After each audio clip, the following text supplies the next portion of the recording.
What I find funny too about, what's y'all, and Corey, you'll probably attach to this take as well.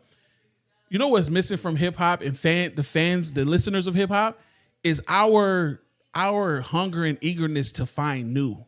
We used to be really eager to find some new talent. Like, Fact. you know what I'm saying? Like that was underground was like something. Like to be one of the people to be like, yo, you ain't never heard of what's his name? What? Fact.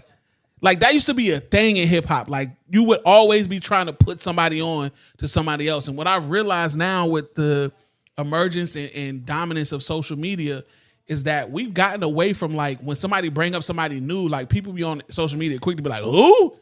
I don't know who that person is, so they must not be nobody. They must be whack. Like, who is that? They don't bring that person up. So I just be seeing that now on social media, and I just feel like that's a big thing missing from hip hop is we are not us, but as a culture, we are not eager to find the new talent and to uplift a new artist because that's where the gems are. Once somebody goes mainstream, unless they're big like fucking Kendrick or Cole, most of those artists that go mainstream, they lose themselves once they go mainstream. A lot of the artists out there, the purity in their art form is before they go mainstream and have the record labels in their pockets and telling them what to do. I'm wrong, Corey? My bad. I don't want to say you're wrong. I just disagree. That's all. Nothing crazy. You disagree with what that the purest form of their artistry is before they blow up? That and well, in regard to that, I understand what you're saying. I think you're in your most creative form, but I want to say it's your purest form. It's like when you're learning the game of anything, you're going to be as creative as possible to get like your fucking bag in, your bag down, your they call it bag work, or your like a boxing and basketball, they call it bag work. You get your basics down so you can refine that shit. But I feel like when you get the budget and the system behind you or whatever scenario you need put in place for you to be as free as like a true artist, not pulling out the creative straws to put together what you want to make. When you have the ability to actually be the artist that you really are, I think that's your purest form. That's just me. You would agree. I'm sorry, Karan, but I just want to ask this. But a lot of artists, maybe not most, but a lot of artists, they're depending on the way they walk in the door of being signed and have all of that availability to them, don't have the creative freedom that the other artists do. So there is a bit of true. Yeah. That's all. That can be true as well. Yeah. Sometimes when labels, and I don't know. I'm just saying this off of like my knowledge of who I've spoken to and seeing how some artists operate and the bad stories they've told in certain situations. If you're not coming into the game and into your label with what's the word I'm looking for? With leverage, and they can say, nigga, we gave you $500,000. We're gonna tell you what to make on this project. If they can't, if you're not coming in and giving freedom like that, then yeah, you might lose some of your purity. But I agree, you made a great point. And to say to your other point about people not wanting to find the new specific, like I think in music in general, that's not true. I every week, I'm not just speaking for me. I'm just saying, but me personally, every week I look for new. I go to the new playlist and try to find new shit, or I just try to go through algorithms, try to find curate new shit. But I feel I think the internet just gave people the ability to like speak and say shit that they don't believe more. And it's just like, you just see all of this commentary on shit that people really don't truly believe. You know that person's nice, you know they're talented, but because it sounds funny or it sounds cool, you're gonna say, who the fuck is this? They're trash. That's mid. That's whatever the fucking case be.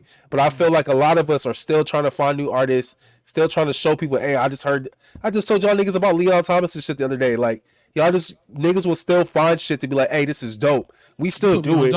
You put me on a Dolce. Yeah, okay, bro, we still do it. I just think the issue is that there's too many voices of opinions to try to be like, hey, look at me. Let me use their moment to say, look at me.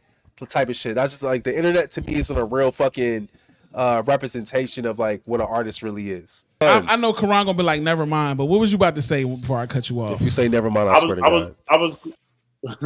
Well, I can't say it now that he said I was going to say it. He's smart. He's the best. He knows what he's doing. Oh, I know this thing about so now I can't say it. But no, what I was going to say is I think both of you are correct, but it depends on the artist.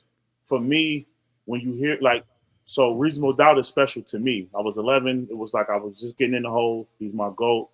That album, and I know it word for word. When he speaks about the album, he speaks with a different passion because that's 25 years of his life into one project. Where every project after that is a year, 2 years, 3 years. And it's like, I'm so successful. All these pockets. Like when I was coming up, my older brother taught me Nas rapped about the struggle while Hov leaned on you niggas. And I always fought that like, nah. And I would always go back to Reasonable Doubt. But after Reasonable Doubt, yeah, Hov did kind of lean on niggas while Nas acknowledged the struggle, which doesn't mean anybody's better than the other. I say that to say, when you put 25 years into that first project, it does feel pure to me. Now, some of these artists are gimmicky, like the nigga named after the Sex Position. All of that shit is a gimmick, so it never seems. I don't know. I can't tell album 1 and album 4 apart because it's all fake. It's all fake. Where artists like when you go listen to Illmatic is like a fucking masterpiece. Well, I'm trying to figure out who the fuck you talking about so bad. Yeah, you 6 lost. 9 6 9 Okay. I was trying so hard. I was like, who the fuck is this? I wanted to be cool. Like, I wanted to be cool and be like, I know who he's talking about. Me too. Me trying to win the blame, but I had to say some shit. All right, my bad. I try my best not to say his name, but 6 9 But yeah, but Illmatic is such a masterpiece. So 18 years of that. So then when you get to I Am or whatever, you know what I'm saying? It was written. That's coming off of this success. So you're just rapping about in my head, you're supposed to be rapping about that last year or that last, since that last project dropped. But again, some artists, like you said, Corey, some artists, it's about the album budget. And this is what you're going to rap about. This is what you're going to dress. These are the beats we're going to use. Here, now go rap. It's like cookie cutter almost. Where other artists, independent artists get to go in there and really create most of the time, some of the time. So I think y'all both are right. It depends on what the artist. That was my only thing.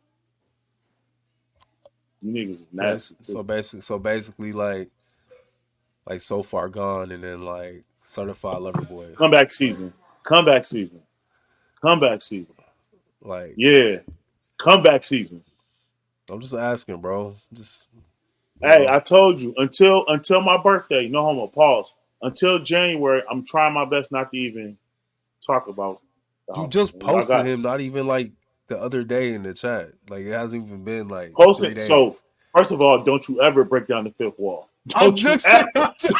My bad. I'm just saying, bro. I gotta keep it a buck. Like shit. Like that's your man's. That's your man's, bro. First of all, don't you ever break down the fifth wall. Respect. But yeah, man. I mean. I just feel like we do the show. I feel like I do the show a discredit by making that a pillar when we don't need to. Well, I would be mad as fuck. This nigga came on the next pod with an OVO chain and it was legit. I'd be mad as fuck. Why would you be mad at my success? Boy, I would be mad. I would be so mad. I ain't gonna lie to you. So right, I'm trying to squeeze 2 in before we leave. Pause. See how? But look.